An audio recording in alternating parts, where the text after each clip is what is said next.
She thought money made a person, but life had other ideas. In a small, sunny town in Northern California, where summers smelled like eucalyptus and winters brought a sharp chill, there was a young guy named Sam Carter. Sam was 19, tall and skinny, with messy brown hair that kept falling into his brown eyes. He wasn't the type to stand out, but he had this quiet energy, a spark that came alive when he talked about his dreams. Sam was always thinking big, carrying a worn-out notebook filled with ideas for inventions, sketches of machines, and plans for a future he could only hope to reach. Sam worked at a diner, the kind with sticky seats and an old jukebox stuck in the 80s. He cleared tables, wiped counters, and smiled at customers, even when they left no tip. His paycheck barely covered the tiny apartment he shared with his older brother, Jake, who was trying to make it as a singer. Their parents had died in a car crash when Sam was 12, leaving the brothers to figure things out on their own. Jake looked out for Sam, but money was tight, and Sam felt the weight of it every day. Still, he held on to hope. He believed a good idea and hard work could change everything. That summer, Sam met Emma Wilson. She was 20, a college student studying business at a nearby school. Emma was beautiful, blonde hair that caught the sunlight, bright blue eyes, and a laugh that made you feel like you mattered. She walked into the diner one afternoon with her friends, all wearing clothes that screamed money. Sam noticed her right away, not just because she was pretty, but because she seemed so sure of herself, like she knew exactly what she wanted from life. Emma ordered a strawberry milkshake, and when Sam brought it over, their eyes met for a moment longer than they should have.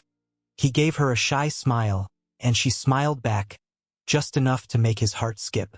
Over the next few weeks, Emma started coming to the diner alone.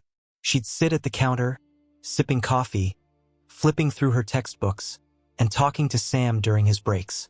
He was nervous at first, stumbling over his words, but Emma was easy to talk to. She teased him about his apron, asked about his notebook, and listened when he shared his idea for a solar-powered water purifier, a machine he thought could help people get clean water.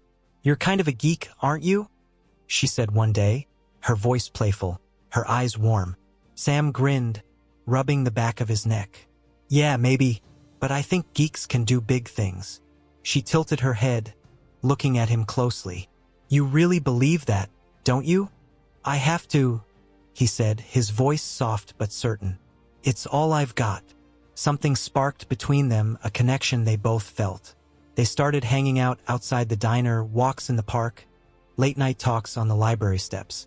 Sam opened up about his parents, about Jake's struggles, about how he felt like he was running out of time to make something of himself. Emma shared her dreams of taking over her dad's real estate business, the pressure to be perfect. They came from different worlds, but for a while it didn't matter. Sam fell for her hard. Emma was smart, driven, and she saw something in him. A spark she didn't fully understand but couldn't ignore. One evening, with the sky turning soft purple, Sam took Emma to a hill overlooking the town. He'd saved up for a picnic, nothing fancy, just sandwiches and lemonade. They sat on a blanket, the air warm, crickets humming around them. Sam's hands were sweaty as he reached for hers. "Emma," he said, his voice shaking, "I know I don't have much, but I really care about you. More than anything. I want to build a future. Maybe with you." Emma's smile faded. She pulled her hand back, looking down at the grass. The silence stretched, heavy and thick.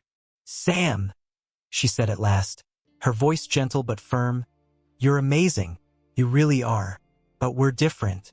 You've got big dreams, and that's great, but I need someone who's already there. Someone who can give me the life I'm working for." Sam's heart cracked, but he didn't let it show. He nodded, swallowing the lump in his throat. "I get it," he said quietly. "I just thought. Maybe you saw me." "I do," she said, her voice softer now. "But sometimes that's not enough." They walked back to town without a word. The next day, Emma stopped coming to the diner. Sam heard she was dating a rich guy from her school, someone whose family owned half the buildings in town. Sam didn't hate her. He couldn't. But her words stayed with him, like a cut that wouldn't heal. Money made a person. He swore he'd prove her wrong. Years passed. Sam threw himself into his dreams. He signed up for community college, juggling classes with 2 jobs. He worked on his water purifier, staying up late in the library, teaching himself engineering from old textbooks. Jake, still chasing his music, worried about his little brother. "You're gonna burn out, Sam," Jake said one night, finding Sam hunched over his notes, eyes red from no sleep. "I can't stop," Sam said, not looking up. "I won't be the guy she thought I was." By 25, Sam had a working purifier. It wasn't perfect, but it did the job: clean water, powered by the sun, cheap enough for small towns. He entered it in a big invention contest and won. The prize money let him start a small company. Carter Tech. Sam worked like crazy, pitching to investors, improving his machine, building a team. He made mistakes, hired the wrong people, trusted bad deals, but he learned fast. His purifier started helping villages in far-off places, giving people clean water, saving lives. By 30, Carter Tech was a big name in clean technology, and Sam, the kid who used to bust tables, was running the show. He never forgot Emma. Her rejection was like fuel, but so were the memories of their talks, her laugh, the way she'd believed in him for a little while. He didn't check up on her, didn't look her up online. He told himself it didn't matter. But deep down, he wondered if she ever thought of him. Emma, meanwhile, had built her own life. She graduated at the top of her class and married that rich guy, Ryan Parker, who was set to take over his family's real estate business. They lived in a fancy apartment in San Francisco, with views of the bay. Emma was a big deal at a real estate company, smart and respected, but the work was hard. Ryan was charming at parties but distant at home, more into his deals than her. Their marriage wasn't bad, but it wasn't warm either. Emma threw herself into her job, chasing the life she always wanted. But sometimes, late at night, she'd think of Sam. His quiet passion, his stubborn hope. She'd push the thoughts away. That was another time. Then, in 2025, everything changed. Sam's company had grown huge, buying up smaller businesses to keep expanding. One of those businesses was the real estate company where Emma worked. Sam didn't know. She was just a name on a list. But Emma knew. The second she heard Carter Tech was buying her company, her stomach dropped. She saw his name in the news. Sam Carter, CEO. The guy she turned down was now her boss. Their first meeting was in a sleek conference room in San Francisco. Sam walked in, 32 now, stronger, his hair a bit neater but still a little messy. He wore a nice suit, but his smile was the same, warm, real. Emma sat across from him, her heart racing. She braced for anger, maybe a smug look. But Sam's eyes met hers, and there was no hate, just a quick flash of recognition. Then business as usual. "Emma," he said, nodding. "Good to see you." "You too," she said, keeping her voice steady, though her hands were trembling under the table. The meeting was about changes to the company. Sam talked with quiet confidence, explaining how he wanted to use the real estate business to spread his clean tech ideas. Emma listened, her mind spinning. He wasn't the kid she remembered. He'd built something huge from nothing. And yet, he didn't act like a big shot. He didn't need to. After the meeting, Emma stayed behind, pretending to organize her papers. Sam walked over, his face calm. "Been a long time," he said, his voice even. "Yeah," she said, forcing a smile. "You've done amazing things." He shrugged, almost shy. Just kept moving forward. "You know how it goes." She wanted to say more, to say sorry, to explain, but the words wouldn't come. Sam didn't push her. He just nodded and left, leaving her with an empty feeling she couldn't shake. Over the next few months, Emma watched Sam from a distance. He came to the office, talked to her team, asked for her ideas. He was fair, kind, and never brought up what happened between them. But Emma couldn't let go of the guilt. She judged him, written him off, and now he was everything she thought she wanted. Successful, admired, in charge. But he didn't seem to care about showing off to her. That stung more than she expected. One evening, Emma went to a company event, a fundraiser for clean water projects. Sam was there, talking to a crowd about the people his purifiers had helped. He shared a story about a village in Africa, about a mom who didn't have to walk hours for water anymore, who could watch her kids grow up strong. His voice cracked a little, and Emma saw it.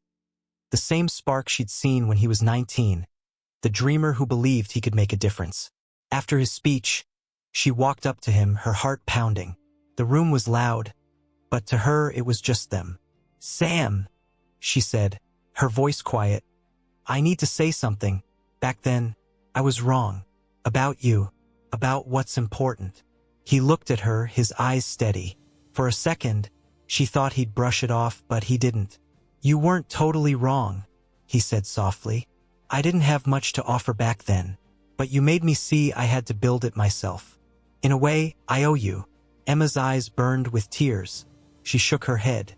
"I judged you for the wrong stuff. I thought money was everything. But you're doing something that matters." Sam smiled, gentle and a little sad. "Money's just a thing, Emma. It's what you do with it that makes you who you are." They stood there, years of distance between them. Emma wanted to say more, to fix things, but she saw something in his eyes, a calm she didn't have. Sam had moved on, not with anger, but with purpose. He didn't need her to say he was enough. Not anymore. Before she could say anything else, a woman from Sam's team rushed up, her face lit with excitement. "Sam, the new purifier test results are in. You've got to check this out." "Be right there," he said, then turned to Emma. "Take care, okay?" And just like that, he was gone, back to his world, a world he'd built from the pain of her rejection. Emma went home that night and sat in the dark, her fancy apartment feeling colder than ever. She thought about Ryan, about the life she'd picked. It was everything a ref equals, everything she'd planned. Money, status, a big name, but it felt empty. She thought about Sam, the guy who'd cared about her, who'd turned his hurt into something good. She'd been wrong, not just about him, but about herself. The real surprise wasn't that Sam had made it big. It wasn't that he was rich or powerful. The surprise was that he'd found something Emma hadn't. A life that meant something. A heart that didn't need to prove anything. She'd chased money, thinking it would make her whole, but Sam had chased purpose, and it had set him free. In the weeks after, Emma started volunteering with a group that helped bring clean water to places that needed it, inspired by Sam's work. It was small, just a start, but it felt right. She didn't tell Sam. She didn't need to. For the first time, she was doing something for herself, not to look good. And Sam? He kept working, kept dreaming. He didn't hate Emma, didn't hold a grudge. Her rejection had been a push, a spark that made him who he was. But sometimes, late at night, he'd think of her, of the girl who'd believed in him, even for a moment. And he'd smile because life was funny, and it had a way of teaching lessons neither of them saw coming. The lesson here isn't about getting even or winning big. It's about what makes us who we are. Money can buy a fancy house, but only purpose can make it a home. Sam and Emma both figured that out in their own ways. And maybe we can learn it too, before life has to show us the hard way.